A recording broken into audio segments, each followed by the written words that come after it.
I got my PhD in the field of organic chemistry, postdoc at Stanford University, joined the group of a man who was going to win a Nobel Prize in chemistry, voted one of the top 50 most influential minds in the world. I was a visiting scholar at Harvard University. I've spoken at every major university in this country, have over 650 research publications, voted the R&D magazine Scientist of the Year. I'm in the National Academy of Inventors. I'm a member of the American Association for the Advancement of Science, over 120 patents, started 7 or 8 companies. We work in areas that range from medicine to material science to electronics, computer memory, medical devices. We work across a broad range of areas. But more than any of that, what means the most to me is that I'm a Jew who believes that Jesus is the Messiah. I grew up just outside of New York City. I thought everybody was Jewish. I didn't even know that there was anything else. I had no particular interest in that, other than when all my friends were getting bar mitzvahed or bat mitzvahed, and then I would attend, of course, every week. There was never really any excitement for me. I remember once I even tried to talk to a rabbi. He just brushed me off. There was very little explanation for me. I remember when I went to college, I started meeting a number of people that said that they were born-again Christians, which was sort of an odd term. What's born again? What do you mean, born again? One person saw me in the laundry room. He said, "Do you mind if I give you an illustration of the gospel?" And I remember we sat there, and he actually started to draw a picture. A cliff with a man on one side, and he drew a little man, and then another cliff with God on the other side, and a big chasm in between that he labeled with sin. And I looked at him, I said, "I'm not a sinner. I've never killed anyone. I never robbed a bank. How could I be a sinner?" And he had me read a verse from the Bible. "For all have sinned and fall short of the glory of God." In modern Judaism, we never really talked about sin. I don't remember ever talking about sin in my home. So he turned to another passage. Jesus said, "I say to you that everyone who looks upon a woman with lust for her has already committed adultery with her in his heart." Pow! I felt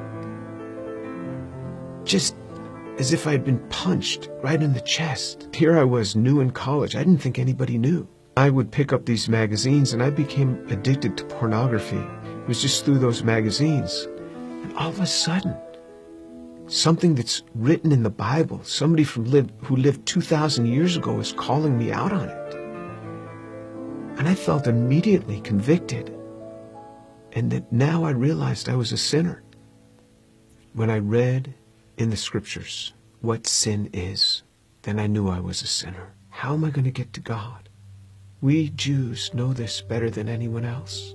Without the shedding of blood, there is no forgiveness of sin.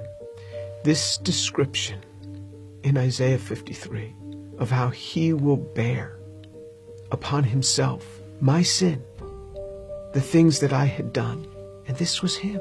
This was the man that took this upon himself on the cross. The perfect God comes and gives himself for us. He is the one that gives himself for us. I started to realize how Jewish the New Testament is. This book is so Jewish. The New Testament is so Jewish. It's all around Jewish people. And then on November 7th, 1977, I was all alone in my room. The realization that Yeshua is the one who died on the cross. And I said, "Lord, I am a sinner. Please forgive me. Come into my life." And then all of a sudden, someone was in my room. And I opened my eyes. I was on my knees. I opened my eyes. Who's in my room? That man, Jesus Christ, stood in my room. This amazing sense of God. Jesus was in my room, and I wasn't scared. All I started doing was just weeping. the presence was so glorious because he was there in my room on that day. And I didn't want to get up. And this amazing sense of forgiveness just started to come upon me. That was it. Finally, I got up. I didn't know what to do. I didn't know who to tell. Here's this Jewish kid from New York City. What am I going to say? My cousins were shocked. How could you do that? You're Jewish. Telling my mother how I had invited Jesus into my life. She didn't say much. She was weeping. She told my father they weren't happy at all.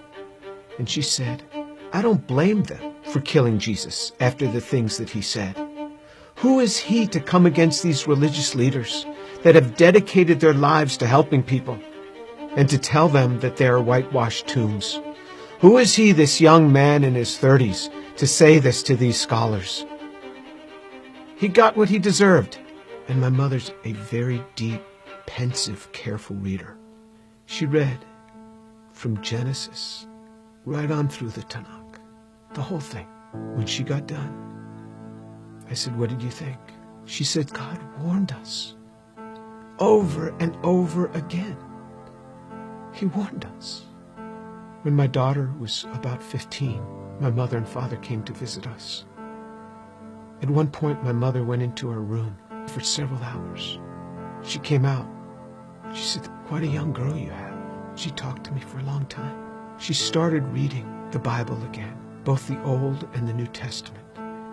One day, not long after that, she called me on the phone at the age of 72. She said, Jimmy, you wouldn't believe what happened. I said, what happened? She said, I was just reading. And it hit me. It hit me. The way he gave his life. I believe it now. Jesus is the Son of God.